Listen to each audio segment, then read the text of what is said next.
ஹிந்தி வியஞ்சனில் இன்றைக்கி நம்ம 4 extra consonants பற்றி பார்க்க போகிறோம். ப்ரொனவுன்ஸ் பண்ணி காட்டுறேன். ஃபஸ்ட் லெட்டர் க்ஷ, செகண்ட் த்ர, தேர்ட் ஞா, ஃபோர்த் ஸ்ட்ர. ஃபஸ்ட் லெட்டர் பாருங்கள், க்ஷ. இக்கும் ஷவும் சேர்த்த மாதிரி உச்சரிக்கணும். க்ஷ க்ஷ. இப்போ எக்ஸாம்பிளோட சேர்த்து பார்த்துடலாம், உங்களுக்கு புரியும். ஃபஸ்ட்டு எக்ஸாம்பிள் க்ஷன், ஒரு க்ஷணம் சொல்லுவோம்ல, க்ஷன். அடுத்தது பக்ஷி, பக்ஷி பறவை. க்ஷமா, க்ஷமா மன்னிப்பு கேட்குறது. அடுத்த எழுத்து த்ர, இத்து ர, த்ர. சாத்ர மாணவன், த்ர சாத்ர. த்ரிஷூல், த்ரிஷூல் த்ரிசூலம்.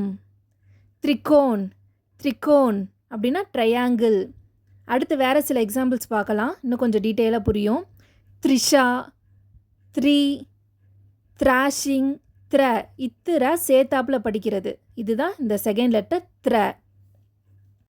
அடுத்த எழுத்து ஞா, ஞா ஞான் நாலேஜ்.